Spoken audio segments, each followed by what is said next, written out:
Hey y'all, welcome back to my channel. My name is Sharia Maurice, and today I'm talking specifically about our art storage and our morning time boxes and where I store all of those things. So if you're interested in hearing more about that, then hit that thumbs up button and let's get right into it. Now, I actually house all of our morning time boxes and our art supplies in the kitchen island in our kitchen. And this was the most convenient. It made the most sense for our family personally because, like I said in my last homeschool space video, we do all of our school at the kitchen table. And so the dining is right next to the kitchen, therefore we can access the kitchen island easily and get everything that we need. So it's kind of a tight space and it's a little dark in there. So I'm gonna flip the camera around and show you just one side of our kitchen island and what I have in there specifically for art storage. And then I'm gonna take you back and show you what I have in our morning time boxes. That way I can sit up and show you a little more easily than I can sitting right next to the island. So let me flip the camera around and show you what we've got there. All right, so this is the under part of my island, and this is where I actually have all of our morning time boxes over here. And then on this side, I have our art supplies. So I'm just gonna go ahead and walk you through what is over here and up here, and then I'm gonna pull these out and go through them individually for you a little later. So first of all, over here we have some popsicle sticks. These are just for arts and crafts. This is our brushes that we have for painting and things like that. Whoopsies. This is our watercolor brushes. I really like these. I've talked about them before, but you fill them up with water here and then you can squeeze them, and then whenever you paint with watercolor, you already have the water that you need, so that's pretty nice. Really like those. So that's all of our paint brushes. Then we have some watercolor pencils here, so you can color with them and then you paint over them with water. Another good use for those watercolor paint brushes. And then it looks like watercolor paint. And then we've got some extra fun brushes just for painting and things like that. So that's in here. And then back in here, over here, these are just some boards that I have that we use at our table for like Play-Doh. The kids, I tape these down. As you can see, there's tape on the side here. I tape them down to the table and then they can play Play-Doh and stuff on these instead of on the table, because Play-Doh typically, like, I don't know, it leaves a smear on the table, and since we eat off of there and do school, it's just best to have it on this instead. Back here we have all of our paints. We just got a bunch of colors of paint. We've got a little art smock here for the little ones. There's quite a bit of paint back there. And then our watercolors right there. So that's all of our paint supplies. I've got a little stack of newspaper here just to lay down for whenever we do arts and crafts to protect the table. These are little plates that I actually got at Walmart. We had like 2 other colors, but I've just pared it down to 2, but these are perfect for our paints. So I use these as little paint palettes. I can put individual colors in here and it's all, you know, good. So we have 2 of those. It washes off easily, so that's nice. And then back over here, these are all of our coloring books, really. We've got, like, this is the one that I like to color out of. And then you'll actually notice this was from my my school cart. I decided to put some of that stuff that was like missing on the bottom shelf. It kind of got forgotten back there or down there, and so I just put it into here. So we've got this Draw Right Now book. We got some coloring books, activity books, the you know, Color Wonder, Crayola Color Wonder stuff. All of that is here. So my kids don't actually like coloring in coloring books. They prefer to just color on paper. So those are there for an option, but usually they don't use them. Then I've got crayons, and it looks like there's some markers in here that don't even belong, but we got our big box of crayons that, honestly, I use these more for this than my kids use them. They prefer markers. These are just white tubs that I purchased from the Dollar Tree. We have enough for each kid, and then I think extra now. But they play kinetic sand or sensory bins, like beans and rice and things like that in these. And occasionally they'll even play Play-Doh in there. So those are good to have. Then moving along over here, we have my daughter's, oh, it's hard to get back here. We have my daughter's Spyro graph. She got this for Christmas, and it's a lot of fun for her. It's just you know what a spirograph is, so, or I hope you do. They're really fun. So there's that. It contains everything that you need in here, which is why I chose this version in particular, because it's all combined into one little thing. And then up here, this you'll also remember from my school cart. This is the art supply box that was hidden in the bottom. I chose to put it in here because this is where I'm keeping all of our art supplies. So now it's all together. Then I have my son's magnetic letters kit. We really like this one. I like it specifically because it has so many of each letter, plus it separates the vowels from the consonants. So you can obviously see which ones are the vowels and which ones are the consonants. Vowels are in red, consonants are in blue, obviously. So this has been a really great kit for us. And then the last thing I'm going to show you over here is this little Melissa and Doug See and Spell, there we go, activity thing. My littlest daughter, she's 2, going to be 3 in January, likes to do this kind of thing, and occasionally my 4-year-old will as well. So those are just some fun little learning activities and games and things that we house in this part of the kitchen. So that is mostly our art supply. Now, like I said, I'm going to pull out these boxes. These are what my children pull out whenever we do our morning basket. So they'll pick one, we'll sit at the table, and they'll play with them. So I'm going to take you over to another place that's much more convenient to walk you through what it is we have in each one of these boxes. Okay, welcome back. So that was the art storage and kind of the other miscellaneous stuff that I have in the kitchen island. And now I'm going to show you the morning time boxes that we have. So I've actually labeled these 1, 2, 3, 4, 5, 6, 7. They were supposed to be for each day of the week, and we've kind of gone away from that. My kids just pick and choose as they please, and we go from there. So this is what we currently have in our morning time boxes, starting with this one, and this is our Play-Doh box. So pretty simple. These are actually, these specific boxes are scrapbook page boxes, and I just got them at Walmart. I don't know how much they are, but I can try and link them for you if you're interested in getting something like this. But I love them because they store a bunch of different stuff, and they're big enough and wide enough to fit many kinds of things. So we've got all of our Play-Doh in here. We've got, of course, our Play-Doh.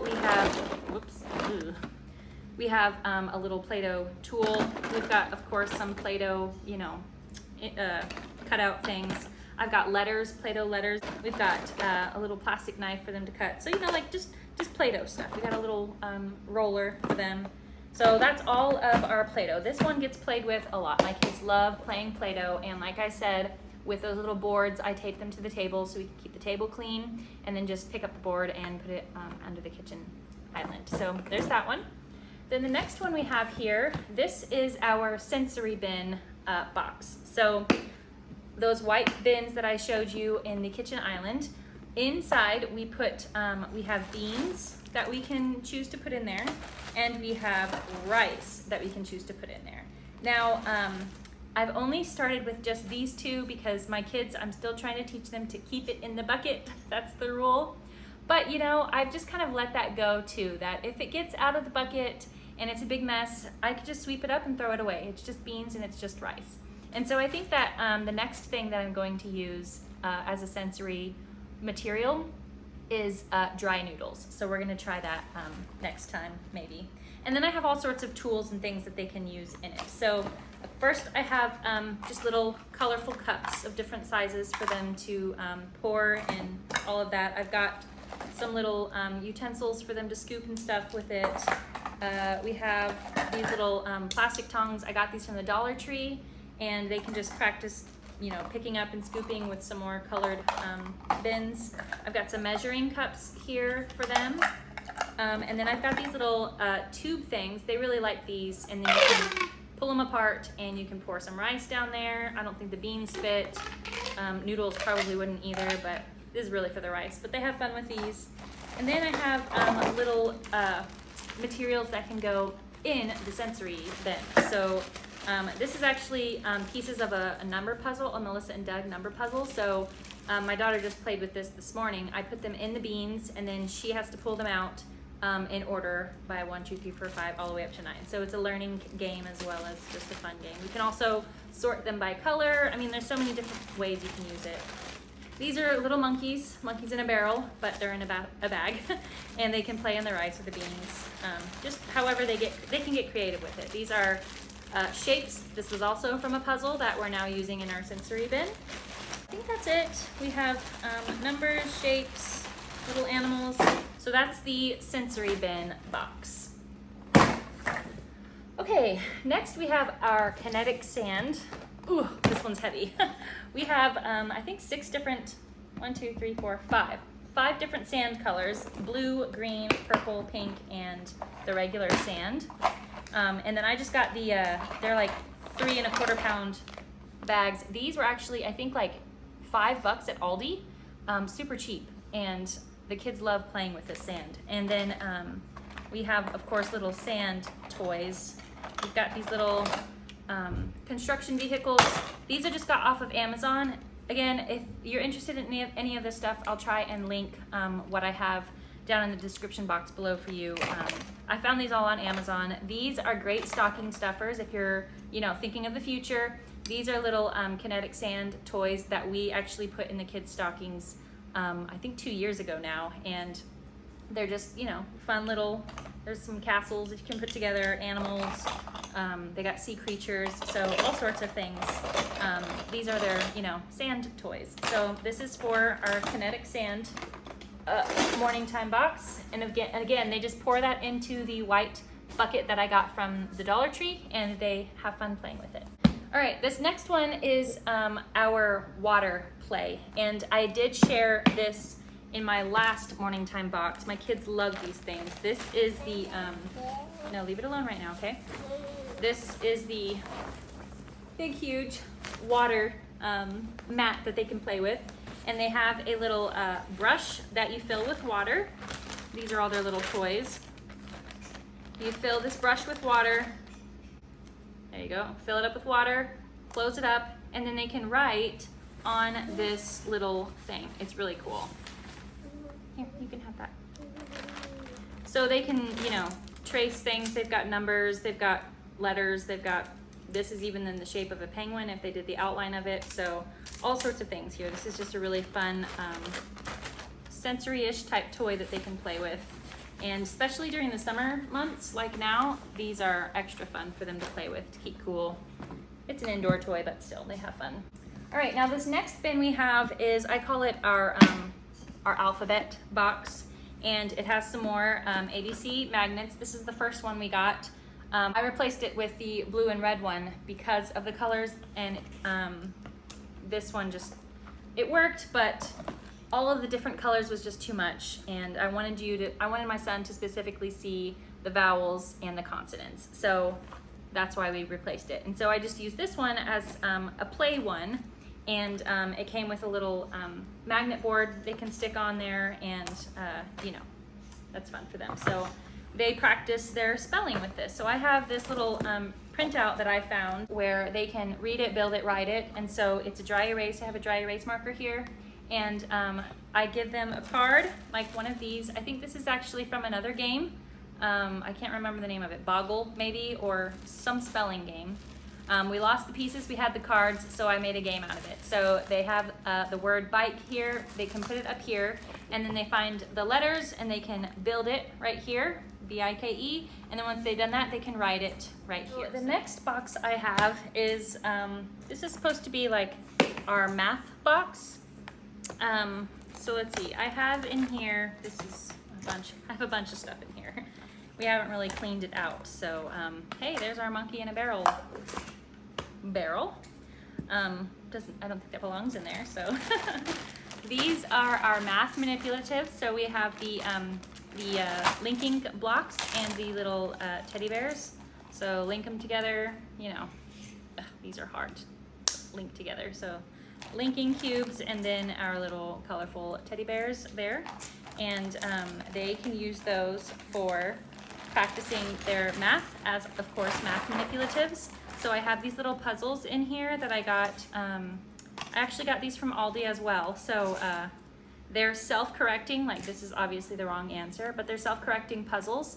So they have to do the subtraction problem and then find the correct answer. And if it's the wrong answer, then obviously then it doesn't work. So they can use the cubes or the teddy bears to use as hands-on manipulatives to practice these equations.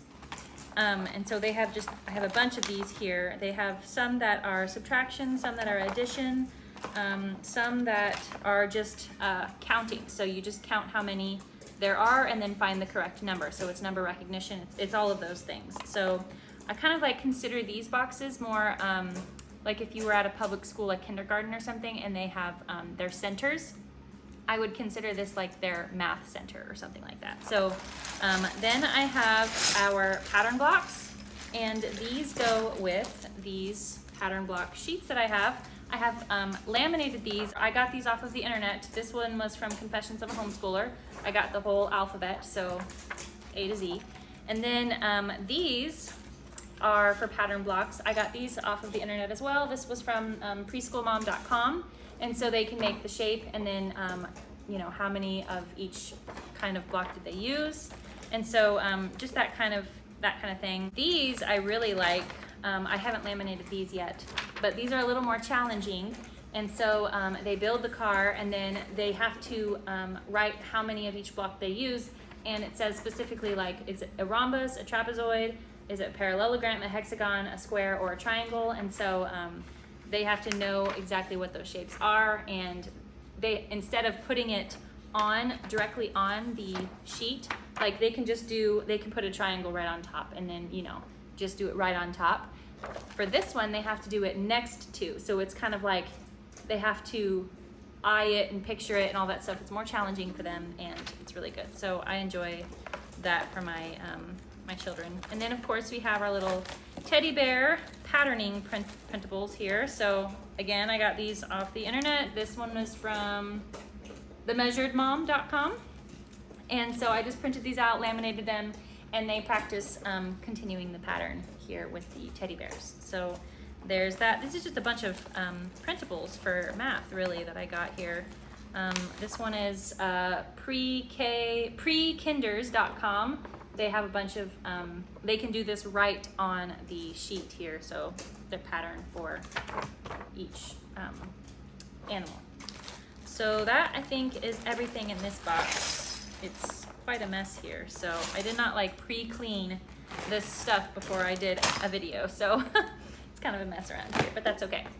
All right, and then the last box that I have, this is the one that gets seldom used, the least used, and it's our fine motor control center type box, and that is threading and beading and all of that stuff. Beading. And so these are my daughter's beads, jewelry beads that she got for her birthday, I believe it was. Get these for your birthday? Yes. So we got this, and then we've got the string to go with it, and we got some more string. We got all sorts of string here. So these are for actually making bracelets and jewelry and things like that. Here's one that she made. And then for the more younger version,